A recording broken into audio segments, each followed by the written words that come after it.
Hey, what is up guys? Welcome back to another video. If you can tell, I'm in a different area. I just went to go visit my parents for the weekend. So with that said, that also means new phones, new market. So I'm pretty excited for the next couple of days.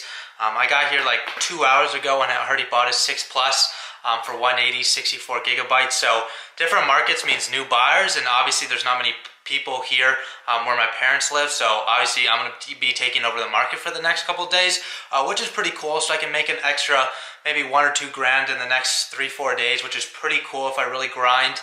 But in today's video, I'm actually going to be talking about what you guys need to get actually into phone flipping, some physical things and some mental/emotional things you guys should take into consideration when getting into phone flipping. So with that said, let's get into today's video.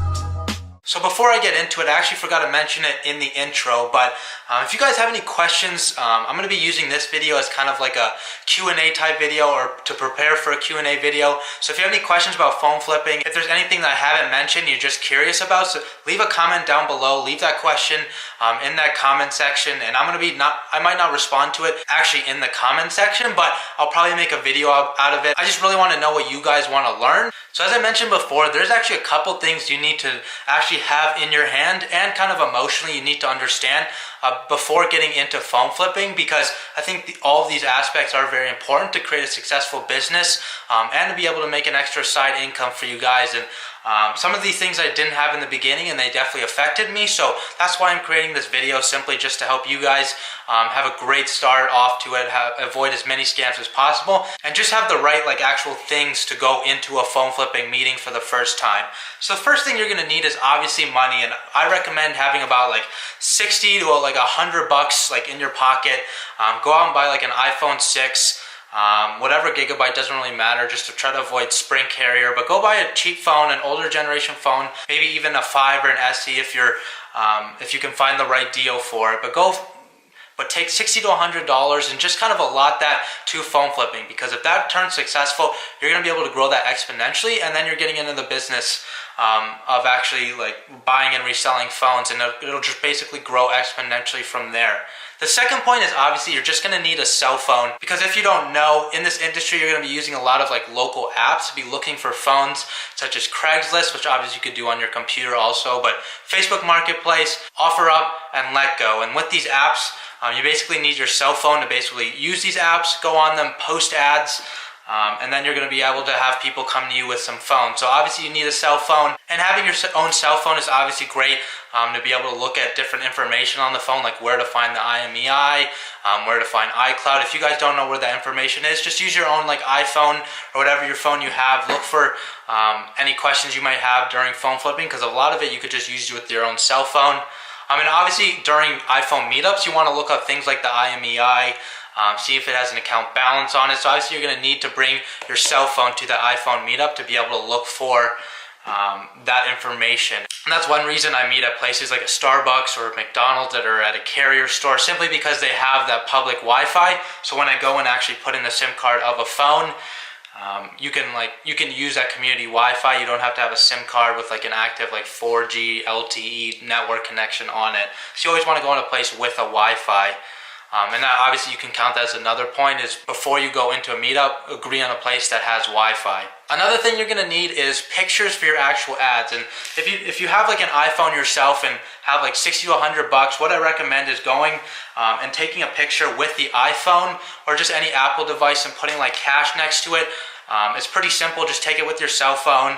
I have some pictures for you guys if you want, so leave a comment down below if you want those pictures. Just leave your email down below, and I'll shoot a mass email out to all of you guys. I'll look at the comment section in 2-3 days and just show you a couple pictures that I use and have found effective, because that is one thing about this industry and a lot of people don't think about, but is the actual appeal of your ads. And it really makes a difference, the color correction, just having different things in the picture, avoiding things like putting your phone number or any weird catchy phrase in there, because one, they could get taken down, and two, you just don't look reliable. So having a simple couple pictures with just phones and some cash, I have a couple for you guys, so if you want them, leave a comment down below just saying you're interested in them.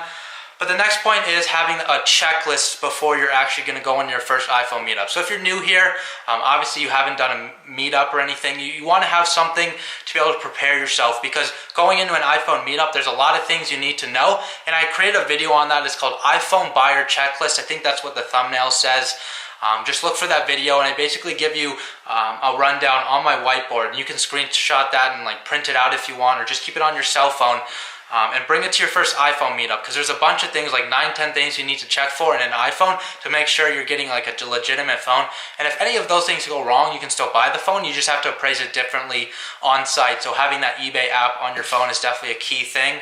That could be considered another point. Is just download the eBay app to be able to look for appraisal prices if anything changes on site when meeting with the person. So the next point is probably the most important in all of the points I'm going to be giving you today, and that is the bill of sale. And the bill of sale basically protects you legally. It just provides legal information that the seller transferred the phone to you, and that they handed pretty much all the rights of that phone to you. And what this avoids is basically them going out and like filing insurance claims saying the phone was lost, when in reality they were just taking your money to go report that and get a new phone, and obviously taking a little profit out of it, and then you're left with a bad IMEI phone. And again, there's other legal things, I'm not really going to go into it, but just having that bill of sale, having their ID with a picture of that bill of sale after they've like filled it out completely with the IMEI on there.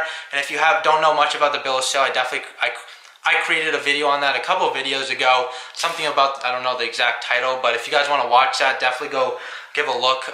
Just basically kind of runs down how I exactly felt the bill of sale, so you guys can avoid any mistakes from the legal aspect. But again, that bill of sale is very important to protect you guys from any legalities in terms of like stolen phones or anything like that. So the next thing you're going to need is actually like different carrier SIM cards. And I have like a little wall here. It's like, yeah, it's girly, but I have like 20 to 30 different carrier SIM cards. They're just, I mean, obviously there's only like 5-10 different carriers, but I have a bunch just in case one doesn't work. But as you guys can see here, like I have like a Cricket one, I have a Sprint one, I have Verizon, I have T-Mobile, I have Metro PCS. It's just basically I collected them over time. So as you guys get in this industry, people will leave their carrier SIM cards in the phone. So just obviously, one thing I don't really bring it up in an iPhone meetup, because I do want those to be able to test phones, because that's how you guys are going to check if the phone is reset, that there's no iCloud on it. So definitely pile those up over time. And one way, if you're obviously beginning, you don't have any of these, just meet at a carrier store. They'll have them for you. So whatever the carrier of the phone you're buying is, go to that carrier store, tell the seller to meet you there, and they'll have a SIM card. They can check if there's an iCloud on it. They'll check all the information for you. But over time, like for me, I have a bunch now, so I don't even need to meet at a carrier store, simply because I know the different precautions I need to take. But building up those SIM cards is definitely an important aspect.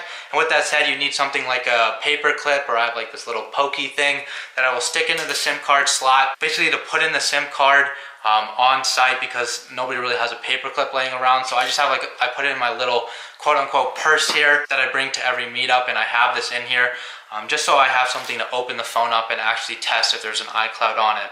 And the last point I have for you guys is more mental, and I talk about this a lot in videos, but it's basically you just need to have confidence going into this. I talked a lot about this in my other video yesterday, but so I'm not going to go into it too much, but you really just gotta you just really have to go for it in this industry. Yes, I recommend like spending like a week or two really kind of learning up about the different aspects. And if you want to watch, I pretty much have all the information on my channel, and I just have new information coming every single day. So obviously I appreciate like a little subscribe so you guys can have knowledge every single day. Turn on that little notification button. I'm releasing content to you guys basically just so you guys can learn exactly what I know. I'm not trying to monetize this or anything. Maybe in the future I will, but I want to give you guys I wish I had this when I was at just a couple months ago, when I didn't really know anything, and it would have helped me avoid a lot of different scams that I've had to go through. But honestly, I think that's made me a better phone flipper in the end. But I just really had to gain confidence, and I was scared in my first meetup.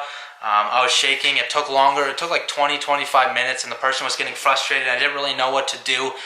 But you really just have to talk them through it. I mean, obviously you're going to be new at this. You're going to take longer than expected, and over time you'll get better at it. But just have confidence. Just kind of go for it. Again, I said this in yesterday's video, but if you buy a phone and it turns out differently, you still have an asset on you. You can go resell it on eBay, because any condition iPhone will sell on eBay because there's millions of buyers on there. You might lose a little bit of money, but you have to leverage that in the fact that you learned exactly that mistake. Just don't make it again. So again, I hope you guys enjoyed the video. Don't forget to give it a thumbs up if you enjoyed, and hit that little subscribe button down below. I'd really appreciate the support. And if you guys have any questions, I'm looking for some video ideas specifically tailored to any questions you may have, so definitely leave them in that comment down below. And if you want that bill of sale and maybe some of those pictures, leave a comment down below, leaving your email and everything, just so I know that you'd be interested, and I'll shoot you an email. I might send it personally or a mass email, just depends on how many comments I get. But again, I appreciate your time. Have a great Easter weekend, and I'm still going to be releasing a video every single day, so I'll see you tomorrow in the next video.